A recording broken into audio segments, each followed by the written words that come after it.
Welcome to What to Watch Wednesdays, hosted by someone's favorite film buff, Nathaniel. I particularly love movies, and I want to share that with you. From the horrifying to the terrifying, the spine-chilling to the hair-raising, along with the straight-up disgusting. WWW is your place for all things movies. Stick around, and we'll leave you with a movie that will make your blood run cold.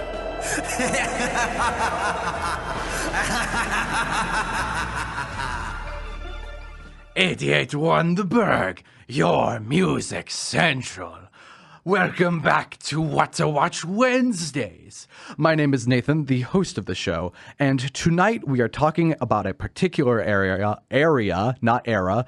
I don't even know what I was going to say there, but a particular area of horror movies. If I was being fully honest, horror is not my favorite genre of movies. But that doesn't mean that I don't like it. It just means that the parts I don't like, and the parts that I do like, I really like. That's the way I describe my relationship with the horror genre. And one of the genres that we're covering tonight, or the subsets of the horror genre, is one that I really, really like. The one that I would say personally is the one that is my favorite out of any of them. It's not exactly the psychological horrors. It's not the slasher movies. It is body horror. I weirdly am able to push through all of the disgusting things that come along with being a body horror movie. Yes, a horror movie can just be plain disgusting, but body horror movies are known for being disgusting. I can push through that, and I can really enjoy these movies. And it'll be proven to you over the course of the night as we talk about 3 movies that I particularly really like. Starting off with The Thing from 1982, following up with Invasion of the Body Snatchers from 1978, and closing out the night with The Fly from 1986. I almost said 1978 again. No, The Fly from 1986. One of the biggest reasons that I like these movies is because they bring up the ultimate question that I think The Thing tackles perfectly. So after we get back from the break, we'll start to tackle the question that every body horror movie should bring up. Is the thing you're watching actually human? 88.1 The Burg, your music central. Welcome back to What to Watch Wednesdays. And for our first movie on the watch list tonight, we will be taking a look at The Thing from 1982, available to watch on Amazon. So here's the thing about The Thing. I've made the obligatory joke about the title. Now moving on to the plot of The Thing. During a research trip to Antarctica, the big patch of ice, either at the top or bottom of the planet, I'm not pronouncing it again, into the desolate Iceland, a camp of men are attacked and assimilated by a mysterious entity who is revealed to be an alien later on, but is only ever given the name of The Thing. After I mispronounced Antarctica, I'm glad I didn't mispronounce The Thing of all things to mispronounce. That would have been embarrassing. Moving on. So, I think I should start with this. The Thing, when I first watched it, because I've seen it twice at this point, The Thing was the movie that made me realize that I like body horror. I wasn't always the biggest fan of horror movies, and I still am not the biggest fan of horror as a general umbrella concept. Like, it's like, oh, here's exploitation horror, and here's like a zombie movie, and then here's like a slasher movie. It's like, I'm not going to pick the exploitation one. I'm not going to be guaranteed to go for the slasher. You already know that I'm going to go for the zombie one, but like, all 3 of them, like, compare them together. It's like, I'm not going to try comparing them. I don't care enough to do that. At the same time, I'm just talking about that from the critical aspect of comparing the movies individually. Comparing these subsets of horror, I can tell you right now that I like body horror over any other kind of subset of horror that I have liked. And I owe all of that to The Thing. And I should kind of clarify, with horror, when I say subset, I just mean a particular brand style of horror, if you will. And The Thing was just the thing. Oh, great. That joke is just going to come back and haunt me over and over again, isn't it? The Thing is what made me realize it. First off, For those of you who are unfamiliar, basically the way the thing works is that it possesses people and turns them into horrifying monstrosities beyond your own comprehension. Now, in order to do that as a movie, you have to have good visual effects that portray the people being turned into horrifying monsters really well. It kind of requires that. Let me dissuade any fears you may have. For those of you who are any kind of effect buff, let me tell you right now, the effects hold up perfectly. There's maybe one shot that looked a bit hokey because it was 1982. That's one shot. The rest of it, in my opinion, works perfectly. All of it is so gruesome, bizarre, horrifying, all of the things you want it to be, while still looking like it fits amazingly and perfectly into what it's trying to do. It gets the point across. It looks great. It doesn't look super dated. It's just so difficult for me to fully encapsulate how good the effects in this movie look. And so I'll move on to other things that make this movie work besides just the effects. First off, Antarctica. Oh, I got it right that time. Antarctica, dang it, I got it wrong that time. The location is perfect. One thing I've harped on with the Evil Dead and zombie movies in particular is the setting is half of what makes makes the ride fun with any horror movie. The Thing is no different because it's set in a remote outpost in the desolate, I was about to say desert landscape. The opposite of the desert landscape, because it's set in the ice. It's set in either the North or the South Pole, depending on where that is geographically. I'm not good at geography. The point is, it's set in one of the poles. Coldest place on Earth. Desolate, nobody for miles around. And you have to deal with an alien that is possessing all the people around you. That's an unfortunate situation if I've ever heard one, and a perfect setting for a horror movie. And along with that, you have a massive group of people. When I say massive, I mean massive relative to something even like Evil Dead. You have about 10 people in this camp. 10 seems like a lot when there's nobody else around. That's the thing I should emphasize, is those two elements work in tandem. 10 guys all in the same complex feels like a lot when there are barely any other people nearby. And it's more than you would expect. You'd expect it to only be about 4. So then there's like no mystery of, well, who's being possessed by the thing at this current moment? Who's already been possessed? With such a massive cast, you actually don't know who's going to be possessed by the thing next. And that's the horrifying part. And that's the beautiful part of it. It's what makes the movie work. It's the crutch that it's relying on, is there's enough people where it's like, you don't feel like any of them are rushed in their dialogue or the way they're portrayed. But there's enough of them where it's an actual legitimate mystery and a complete surprise when the next person is revealed to be the thing. Along with it, one of the best parts, in my opinion, is there was such an opportunity for them to go the route of it being about paranoia that was non-existent, right? There's obviously, the movie's very well known for its portrayal of paranoia. And for that reason, it could be seen as someone in the group may not have known that the thing existed or thought it was all just a big lie made up by everybody else. None of them have that problem. 10 people, middle of nowhere, where people have gone, where they're all just kind of tired and going crazy. And all of them see this possessing alien, this alien that can possess you. And all of them know that it is a real thing. That's something that I have to applaud highly, because it would be so much more stressful to the point of it being annoying rather than skillful if one of them was like, no, it's not real. That is something that I give the thing props for. And yet, despite all of my praise, to kind of rush to my ultimate conclusion, I don't think this is my favorite John Carpenter movie. This is not one of my favorite horror movies. This is not the movie that I would recommend to people if I was telling them what body horror was about and recommending they get into the genre as a whole. And that's crazy of me to say, considering how much I've praised it.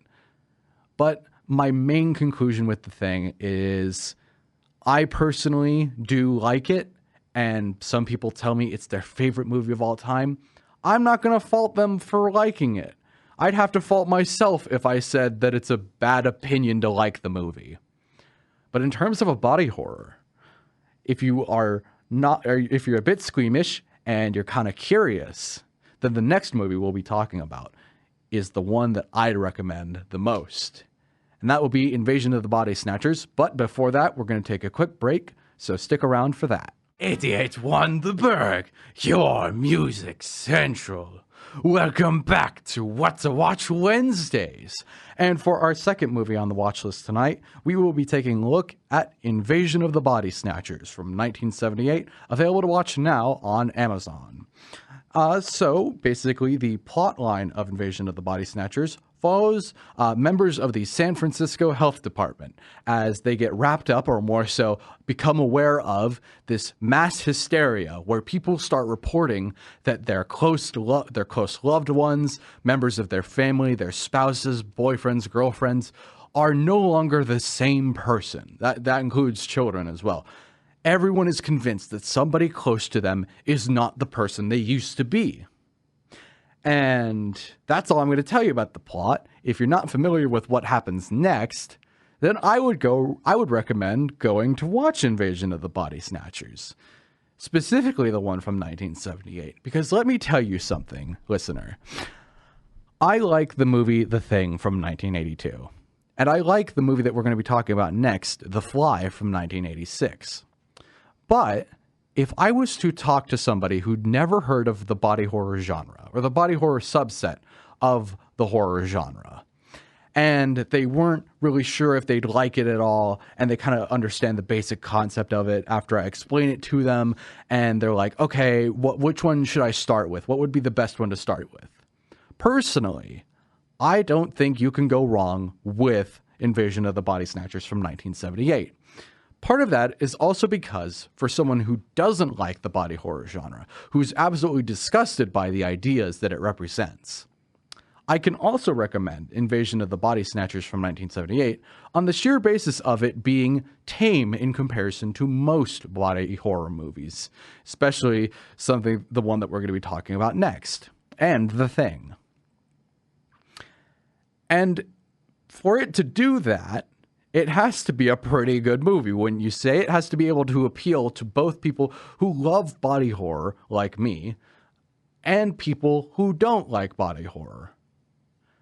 That's a really difficult thing to do. It sounds easy on paper, but the way that it achieves that, it's deserving of the moi chef's kiss flair, if you will, because my only complaint with this movie is that the lead actor, who plays a character by the name of Matthew Bennell, he's a public health inspector. He's played by the wonderful Donald Sutherland, who passed away, I think, a couple months ago. Rest in peace. My only complaint is that he talks kind of quiet. And when I say my only complaint, I mean that is my only complaint with the entirety of Invasion of the Body Snatchers from 1978. I'm being serious. It's pretty much my only complaint. Other than that, the things that it does right are numerous and bordering on endless. You've got a very uncanny music score. You've got amazing pacing. You've got intrigue that really keeps you going, even if you know every single plot detail. I honestly think this version is so much better than the original from 1956, which is why I'm not talking about that one right now, because I had to talk about this one over that one.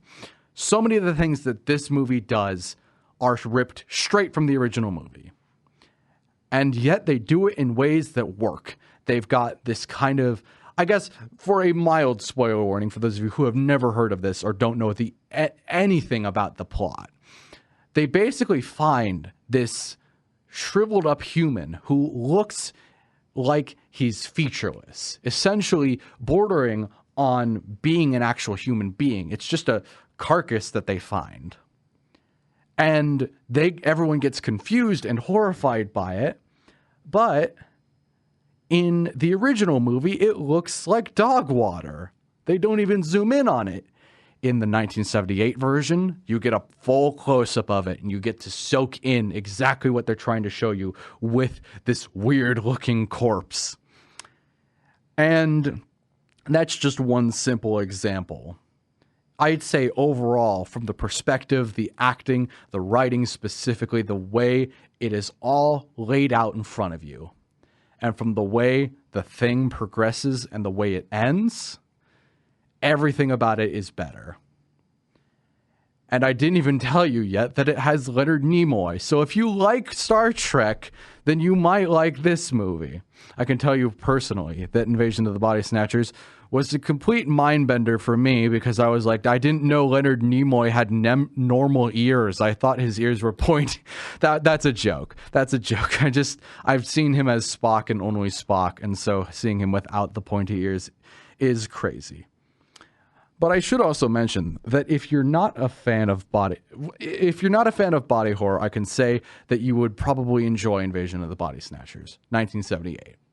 If you are a fan of body horror, let me tell you, and let me assure you, that there was definitely a scene or two where I was just like, that's disgusting. For a body horror movie, it still has moments that are classic body horror staples, things that really get the point across. And it also tackles the important question that I kind of hyped up at the start of the show, which is the thing you're watching actually a human? Without giving too much away, the big question that's asked at the very beginning of this movie, it's hard to even give it away. The basic question of the movie is, people are talking to their loved ones and they're like, they're different somehow. What about that is not textbook body horror from the way I described it? What about that doesn't fulfill the basic requirement? It's so difficult to fully verbalize all the things I love about this movie. But I can tell you that it's a bit easier to verbalize my thoughts on the next movie we'll be talking about. Not more so because it's better or worse, just because that's the way things are. And so I will tell you, after the break, we will be talking about The Fly from 1986, so stick around for that. 88.1 The Burg, your music central. Welcome back to What to Watch Wednesdays. And for our last movie on the watch list tonight, we will be taking a look at The Fly from 1986, available to watch now on Hulu. The basic plot summary of The Fly is about a quirky scientist by the name of Seth Brundle, or when I say quirky, I mean antisocial. Seth Brundle essentially gets a member of the press involved and shows her this teleportation device he's made. At some point over the course of the movie, he tests the teleporter on himself and ends up being combined with a fly that was in the teleportation chamber when he was testing it on himself, unbeknownst to him at least. And the rest of the movie is horrifying. I'm not going to tell you what happens. Let's just say the fly isn't in the teleporting pod on the other side once he reaches it. Ooh, spooky. It actually is pretty spooky. It's really scary. And let me tell you right now, the scientist by the name of Seth Brundle is played by Jeff Goldblum. I didn't know Jeff Goldblum could do a horror movie and do it really well.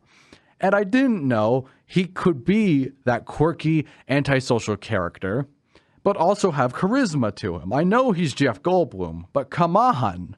I've always thought he was just like the annoying one who wouldn't stop talking. Boy, was I wrong.